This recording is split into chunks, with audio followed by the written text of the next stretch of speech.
Assistant DPP Thomas Jatuko yahamiza koti ku orubajuru hababi rwetegwire gumza muno mushango.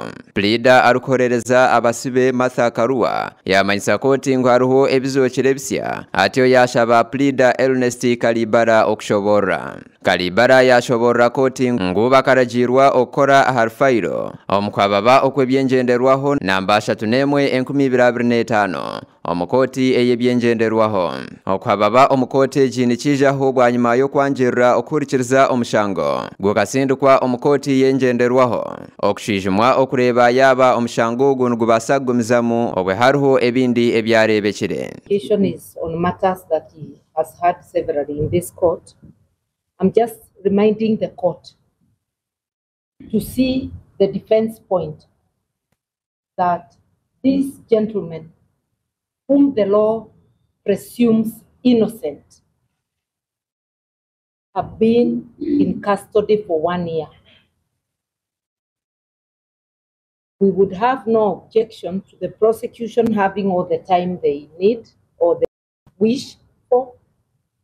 Assistant DPP Jatuko yagaruka mwebyo arukuhamiza embaju ibiri ngo omurundo gwashembere kurebe ko mukoti ebiro mukaga byo kwikuminakuma mwaka ogo heihi okwezi kumwe enyuma akashaba orubaju orhababi okutebekanisa omushango kandi abeire atarukumanya ebyo kuhababo kusya. Yashaba koti okwikiriza okurikiriza omushango okugenda omumisho kandi orubaju orhababi rukwetenga okwezi kumwe okubasa kwija kwehozaho ahakushaboko.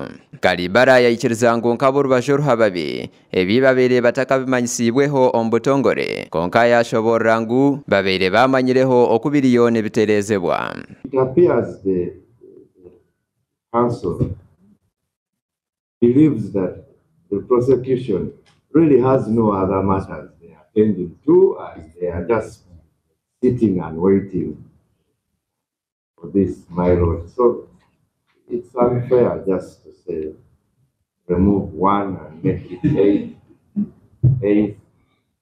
And my lord, the prosecution already has matters that are fixed before panel cases for next week, my lord.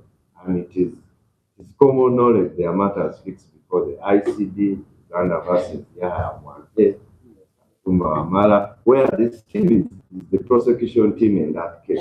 Pleader wabasibe Ondijo Elias Rukwago yagambira koti ngu orubaju orhababi nurwebuzabuza ngo turatunjire okuhababoko kandi obwe ekitongore ekiramuzi hati kyerukozesa enkora ya teknolojia. Meja Simon Busagwa Nsubuga pleader wa Captain Dennis Owola yamanyisa koti ngu okushaba okwakozirwe Dr. Kiza Besije kwine akakwate kahango ahamuntuwe abwo ku bantu bajunanwa hamwe. Konka State Attorney Richard Bilivumbuka yamanyisa pleader Rukwago ngu we tari munyeto webirebi genzi kandi tumuhangu ombya teknolojia. Konka ba pleader ba Besije bamanyisa ngu koti kuri nekigeza ikagumzamu no kurikiriza omushango gwa Besije no kwija kuba kuri okurubatira obugabebwe obutekerezebwa okurikirizibwa. Konka omunchwamu omuramuzi yayikirizana na ba pleader ba Besije abwe kigendererwa cyo buringaniza ngo naija kubanza kurikiriza okushaboko atyo abasegumizamu no mushango gwo kurya mwensi yorukwe yagumizamu okuragira abarukuhababa okureta okwetombeita kwabo bakuhereze aborubaju orhababi eryanya kazoba batyo nabo babase kugarukamo achebiri 11 byo kwikuminebiri omwaka ogo